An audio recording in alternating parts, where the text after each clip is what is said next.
కార్తీక పురాణం 6వ అధ్యాయం ఈరోజు మనం చదువుతామండి. వశిష్ఠుడు మరలా ఇట్లనెను, ఓ జనక మహారాజా, కార్తీక మాసమందు భక్తితో మాసమంతయు హరికి కస్తూరితోనూ గంధముతోనూ పంచామృతములతోనూ స్నానము చేయించువాడు 10,000 అశ్వమేధ యాగముల ఫలమును పొంది తుదకు పరమపదమును పొందును. సాయంకాలమున హరిసన్నిధిలో దీపదానము ఆచరించువారు విష్ణులోకమును పొందుదురు. ఈ మాసమందు దీపదానము చేసిన వారు జ్ఞానమును పొంది విష్ణులోకమును పొందుదురు.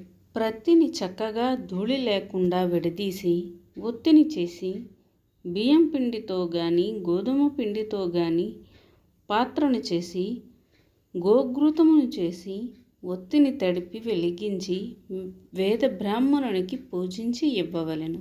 ఇట్లు ఈ మాసమంతయు చేసి అంతకుముందు వెండితో పాత్రను చేయించి బంగారముతో ఒత్తిని చేయించి బియ్య పిండిలో మధ్యగా ఉంచి పూజించి నివేదించి తరువాత బ్రాహ్మణ భోజనము గావించి తరువాత తాను స్వయంగా ఈ క్రింది మంత్రమును చెప్పుచు ఆ దీపదానమును చేయవలెను. సర్వజ్ఞానప్రదం దీపం సర్వసంపత్సు భావహం దీపదానం ప్రదశ్యామి శాంతిరస్తు సదా మమ.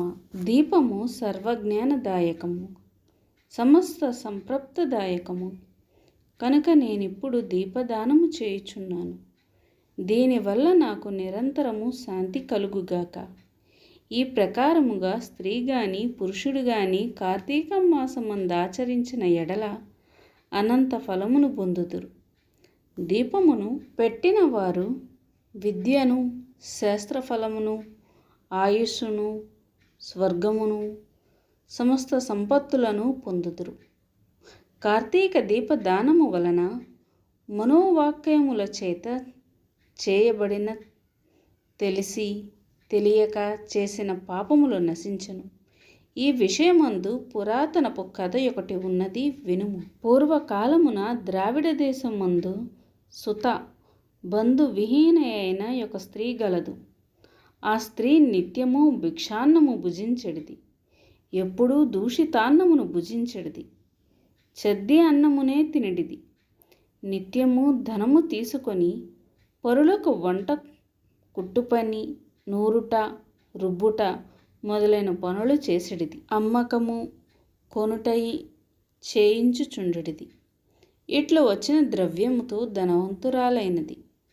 ఆ స్త్రీ విష్ణు పాదార విందములను ధ్యానించలేదు, హరికథను వినలేదు, పుణ్యతీర్థములకు పోలేదు, ఏకాదశి నాడు ఉపవాసము చేయలేదు. అనేక వ్యాపారముల చేత ద్రవ్యమును చాలా సంపాదించినది గాని తాను తినలేదు, పరులకు పెట్టలేదు. ఇట్లు అజ్ఞానముతో మునిగియున్న ఆమె ఇంటికి దైవయోగము వలన శ్రీరంగమునకు బోవు కోరిక గల ఒక బ్రాహ్మణుడు వచ్చి ఆమె స్థితిని చూచి, అయ్యో, ఈ చిన్నది అన్యాయముగా నరకముల పాలు కాగలదని దయగలిగి ఆమెతో ఇట్లనియే, ఛీ మూఢురాలా, ఇప్పుడు నా మాటలను వినుము, విని చక్కగా ఆలోచించుము. ఈ దేహము సుఖదుఖములతో కూడినది. చర్మము, మాంసము, ఎముకలు వీటితో కూడి ఉన్నది. దుఃఖములకు నిలయము. భూమి, ఆకాశం, వాయువు, అగ్ని, జలము అను పంచభూతముల వల్ల కలిగినది.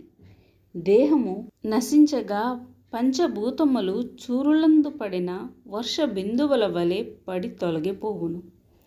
ఈ దేహము నీటి మీద బుడగ వలె నశించును. ఇది నిశ్చయము. నిత్యము గాని దేహమును నిత్యమని నమ్మితివి. ఇది అగ్నిలో పడిన మిడత వలె నశించును. కాబట్టి మోహమును విడువుము. సత్యస్వరూపుడు భూతములయందు దయగలవాడగు హరిని ధ్యానించుము. కామమనగా కోరిక, క్రోధమనగా కోపము, లోభమనగా ఆశ, మోహమనగా మమకార అహంకారాలు. వీటిని విడువుము. ద్రవ్యము వదులుము. నిశ్చలమైన భక్తితో హరిపాదారవింద ధ్యానము చేయుము. కార్తీక మాసమందు ప్రాతస్నానమాచరించుము. విష్ణు ప్రీతిగా దానము చేయుము. బ్రాహ్మణులకు దీపదానము చేయుము. అట్లు చేసిన ఎడల అనేక జన్మముల పాపములు నశించును. సందేహము వలదు. ఇట్లు చెప్పి బ్రాహ్మణుడు తూర్పుగా వెళ్ళెను. తరువాత ఆ మాటలు నమ్మి విచారించి ఆశ్చర్యముంది చేసిన పాపములకు వగచి కార్తీక వ్రతమును ఆరంభించెను. సూర్యోదయ సమయాన శీతోదక స్నానము, హరిపూజ, దీపదానము, తరువాత పురాణ శ్రవణము ఈ ప్రకారముగా కార్తీక మాసము నెల రోజులు చేసి బ్రాహ్మణ భోజన సమారాధన చేసెను. నెల రోజులు శీతోదక స్నానము చేయుట చేత ఆ స్త్రీకి శీతజ్వరము సంభవించి గర్భమందు రోగము జనించి రాత్రింబగళ్ళు పీడితురాలై బంధుహీనయ్యై దుఃఖించి చివరకు మృతి నొందినది. తరువాత విమానమెక్కి శాశ్వత స్వర్గ సుఖములను పొందినది. కాబట్టి కార్తీక మాసమందు అన్నింటికంటే దీపదానము అధిక పుణ్యప్రదము. కార్తీక దీపదానము తెలిసి తెలియక చేసిన పాపములను నశింపజేయును. ఇట్లు పూర్వము శివుడు పలికెను. రాజా, ఈ రహస్యమును నీకు చెప్పి తిని దీనిని విన్నవారు జన్మ సంసార బంధమును త్రెంచుకొని వైకుంఠము పొందుదురు.